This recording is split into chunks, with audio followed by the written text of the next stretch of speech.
says, the angel of the Lord came and sat down under the oak in Ophrah that belonged to Joseph, the Abiezrite, those people, where his son Gideon was threshing wheat in a winepress to keep it from the Midianites.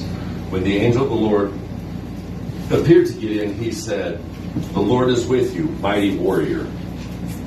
I'm going to stop right there for a second.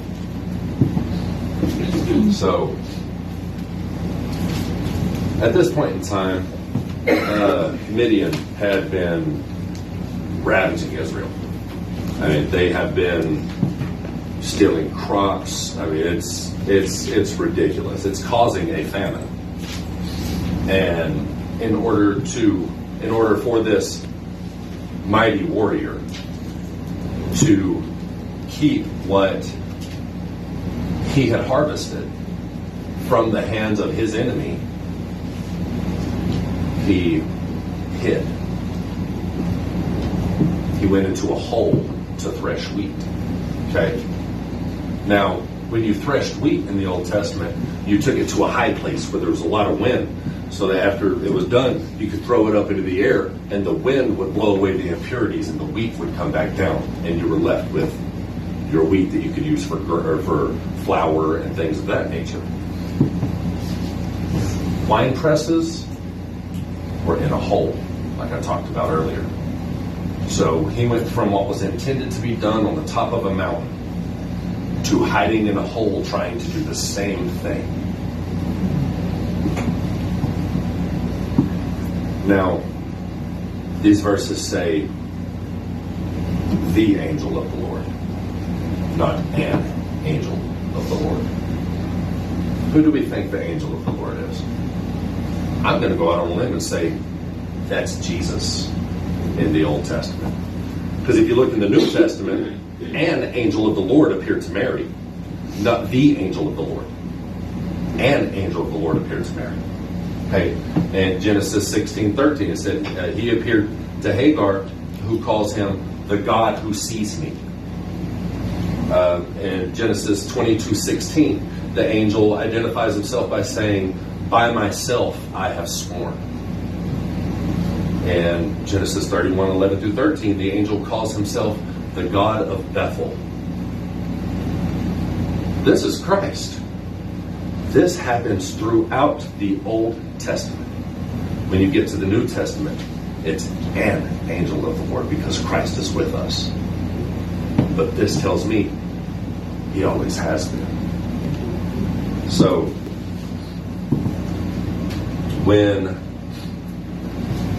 what happens when you try to thresh wheat in a wine press? You have to work harder.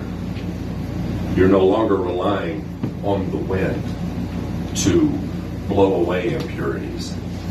If I imagine it in my head, he's kind of going like, trying to blow this stuff out, trying to rely on his own strength to wash away what the wind would take care of on its own. Okay? So, like I told you earlier, I've spent so much time trying to strengthen my weaknesses than making peace with my strengths. And but let's go a little bit further in the Word. So, verse 13. Verse 12 said, when the angel of the Lord appeared to Gideon, he said, the Lord is with you, mighty warrior. He's telling a man who's hiding. He's calling a man who is hiding intentionally a mighty warrior. Okay. Pardon me, my Lord, Gideon replied, but if the Lord is with us, why has all this happened to us? Where are all these wonders that our ancestors told us about when they said, did not the Lord bring us up out of Egypt? But now the Lord has abandoned us and has given us into the hand of Midian. The Lord turned to him and said, all right, y'all ready?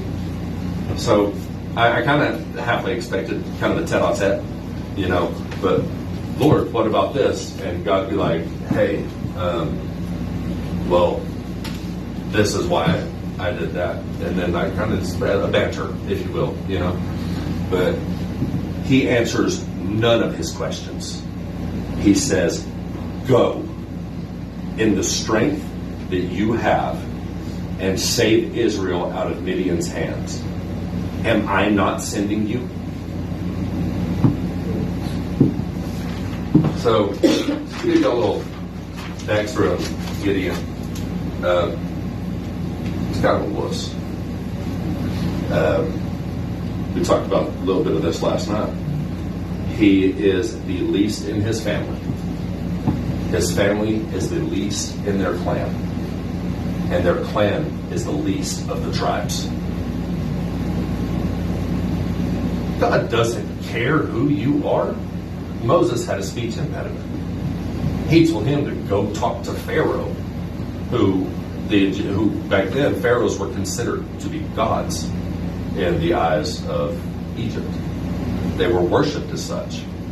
And he told a man with a speech impediment to go talk to him. After, he was sold, and floated down a river and all kinds of stuff. That's a whole other sermon. We'll get there. So Gideon shrunk because he shrunk into a hole. He hid himself away because of what he thought was weakness. Right? I have to do this to keep this. Shrinking might feel safe, and you might feel like you have to do it because it's familiar. It's familiar, and it's not just about the things in life that you're facing. If I take these pills, if I have this drink, if I do this, if I do that, I feel more secure. I'm safe. I'm safe. All that does is numb. There's no security in it.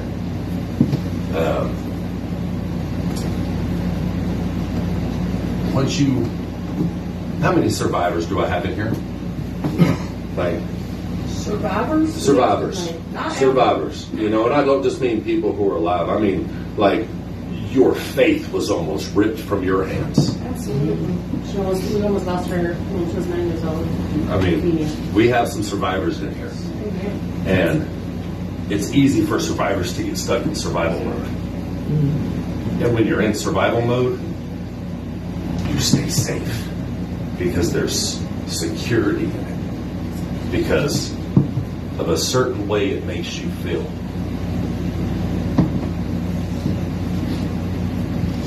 But God didn't come to get you through it. He came to get it through you. It's when you rely on your own processes, I've been to prison. They handcuff you just like this. You're doing the same thing to God when you rely on your own processes. I have said this time and time again, and a lot of you have heard me say it. Divine intervention often takes human initiative. If I'm hiding in my wine press, and God is calling me a mighty warrior, but I choose to stay in my wine press because it's safe, because there's security in it, because it's familiar. I tie the hands of God, because if I don't move, He can't move through me. Amen. So it's easy to get stuck in survival mode. God will take you out of survival mode in some way, shape, form, or fashion. And let me tell you, so a little bit of my backstory. When I first met Levita, I was openly denouncing Christ. I was a proclaimed Luciferian. That's a Satanist. And then I practiced Norse paganism. And now I'm standing here before you today preaching. So that'll tell you that God will get you. Absolutely. Amen.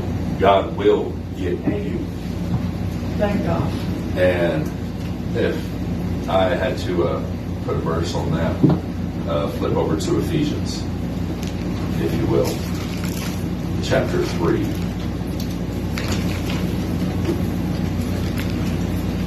Verse 20.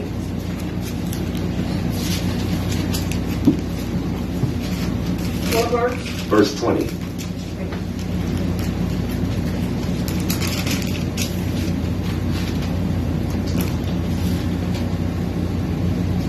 Now to him, now, that first word, now, immediately, now, right this second. Now, to him who is able to do immeasurably more than all we ask or imagine, according to his power at work within us. Amen. He will get you out of that wine press. It doesn't matter if you are called. Okay, so let's talk about the sovereignty of God.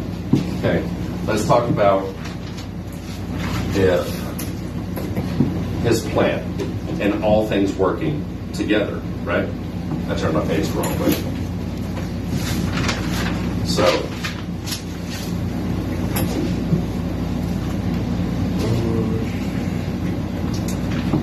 let's get forward. I'm just going to jump all around this thing. Let's do it.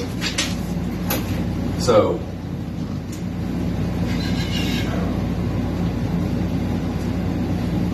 sometimes preparation doesn't feel like preparation.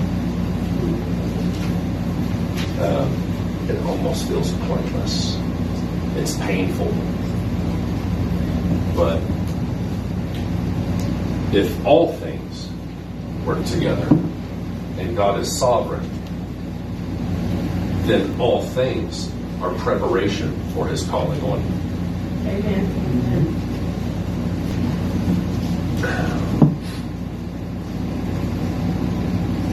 God did not save you so that you could hold an endless awareness of your weakness.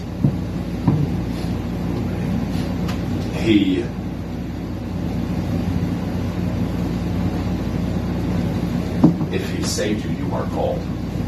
And he has called everyone. Because as Christians, we are called. Yes. We have a job to do. Amen. We are all called. Let's talk about, so we're all called, but, and I wrestled with this. I walked into his room last week and I was like, hey, can I preach Sunday? Knowing that I have never preached or taught or done anything of this nature before. And the next morning I woke up and I was like, oh my gosh, what did I do? What did I do? It doesn't matter if you're tired. It doesn't matter if you don't feel important. It doesn't matter if